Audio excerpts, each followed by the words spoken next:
नमस्कार, आप देख रहे हैं हिंदनामा न्यूज। अगली खबर रीवा से है, जहां 60,000 से अधिक किसानों को कृषि विभाग ने भेजा एसएमएस। दी जानकारी। नरवाई ना जलाएं बल्कि बनाएं जैविक खाद, पर्यावरण संरक्षण और फसल भी होगी उन्नत।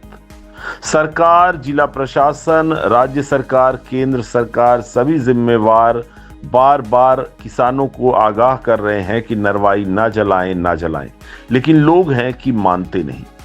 हिंदनामा न्यूज चैनल टीम की तरफ से भी आप सभी किसानों से अपील है, विनम्र निवेदन है कि नरवाई कतई न जलाएं।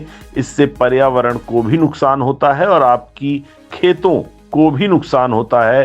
किसानी पर, फसल पर बुरा असर पड़ता है। नरवाई न जलाने तथा इससे जैविक खाद बनाने की सलाह दी गई है। फसल अवशेषों की जैविक खाद मिट्टी की गुणवत्ता बढ़ाने में लाभदायक होती है।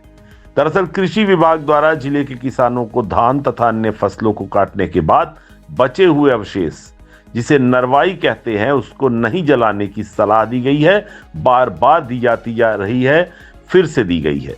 इस संबंध में उप संचालक कृषि यूपी बागरी ने कहा है कि नरवाई जलाने से एक ओर जहां खेतों में अग्नि दुर्घटना की आशंका रहती है, तो वहीं मिट्टी की उर्वरकता पर भी विपरीत असर पड़ता है। इसके साथ ही धुएं से कार्बन डाइऑक्साइड की मात्रा वातावरण में जाती है, जिससे वायु प्रदूषण होता है।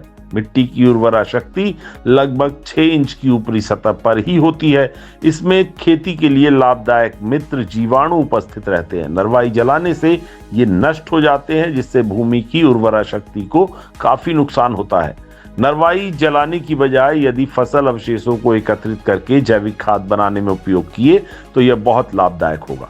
नाडेप तथा वर्मी विधि से नरवाई से जैविक खाद आसानी से बनाई जा सकती है। इस खाद में फसलों के लिए पर्याप्त पोषक तत्व रहते हैं। इसके अलावा खेत में रोटावेटर अथवा डिस्क हैरो चलाकर भी फसल के बचे हुए भाग को मिट्टी में मिला देने से मिट्टी की गुणवत्ता में सुधार होता है। उप संचालक ने कहा कि धान की फसल के बाद नरवाई को खाद में बदल लें तथा बिना जुताई किए, बिना गेहूं, चने और सरसों की बोनी के लिए सुपर सीडर तथा हैप्पी सीडर का उपयोग बहुत लाभकारी है।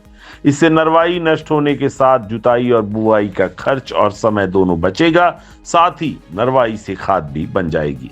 उप संचालक ने इस संबंध में बताया कि नरवाई जलाने से होने वाले नुकसान की जानकारी देने के लिए कृषि विज्ञान केंद्र के माध्यम से लगभग 60,000 से अधिक किसानों को एसएमएस भेजकर जानकारी दी गई है।